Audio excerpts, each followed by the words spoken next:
রাতের অন্ধকারে প্রেমিকের সাথে দেখা করতে এসে স্ট্রোক করে প্রেমিকের মৃত্যু। হ্যাঁ, ঘটনাটা আসলে সত্য। গতকাল রাতে আমিষাপাড়া এরকম একটা ঘটনা ঘটে। যতটুকু জানা গেছে, ছেলেটার বাড়ি নাকি চরঞ্চলে, সেখানে ভাড়া থাকে। প্রেমিকের সাথে রাতে ইচিং বিচিং করতে গিয়ে ছেলেটার স্ট্রোক করে মৃত্যু হয়। আবার কেউ বলতেছে ছেলেটা নাকি বউ বাচ্চা ফ্যামিলি আছে, ফ্যামিলি থাকা সত্ত্বেও মেয়েটা নিয়ে রাতের অন্ধকারে তার আত্মীয়র বাড়িতে যায়, দেন ছেলেটা স্ট্রোক করে মৃত্যু হয়। তারপরে এলাকাবাসী তার ছেলেটাকে নিয়ে হসপিটালে যায়। হসপিটালে যাওয়ার পরে ছেলেটার মৃত ঘোষণা করে এবং ছেলেটার আত্মার মাগফিরাত কামনা করছি। এবং মাইয়া তোরে কইতেছি, তোকে এত জ্বালা কিলে, তোকে এত বিষ কিলে অন্তরের মধ্যে, চারিদিকে এত কিছু দেখতেছ, এত কটখাও দেখছিস, তারপরও তোকে মনে এত সাহস রাতের অন্ধকারে প্রেমিকের সাথে দেখা করতে যাস।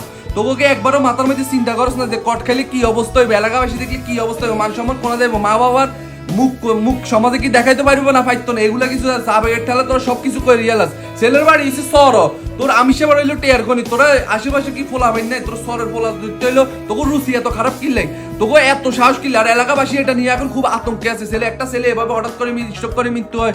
এখন ঘটনা সত্য কি মিথ্যা আল্লাহ ভালো জানে। এখন এটা নিয়ে ইউনিয়নত উপজেলা সবাই এখন এটা নিয়ে খুব আতঙ্ক। আর তোমাদের উদ্দেশ্যে বলতেছি, কখনো এরকম রাতের অন্ধকারে প্রেমিকের সাথে দেখা করতে যাবে না, কখনো এরকম খারাপ কাজে লিপ্ত হবে না। কারণ আল্লাহ তাআলা বলেছেন, জুলুমকারী ফরকিয়া যারা করে রাতের অন্ধকারে প্রেমিকের সাথে, যারা এভাবে দেখা করে চিংবিচিং করে, তাদেরকে জাহান্নামে সবচেয়ে নিকৃষ্ট স্থানে ফেলা হবে। তোরা কি এগুলো একবারও দেখোস না, চিন্তা করছ না মুসলিম হয়ে কিভাবে এরকম না নিকৃষ্ট কাজে তোরা জড়াইতে পারো? ছেলেটারও আত্মার মাগফিরাত কামনা করছি, এর চেয়ে আর বেশি কিছু বলার নাই। তবে যাই হোক না, আপনারা যদি সবাই দেখে থাকেন, আপনারা কখনো এভাবে প্রেমিকের সাথে এভাবে পরকিয়া বা জামাই থাকা সত্ত্বেও এভাবে পরকিয়া এবং জামাই থাকার আগেও প্রেমিকের সাথে এভাবে পরকিয়া, এগুলোতে লিপ্ত হবেন না, দয়া করে খারাপ কাজে লিপ্ত হবেন না।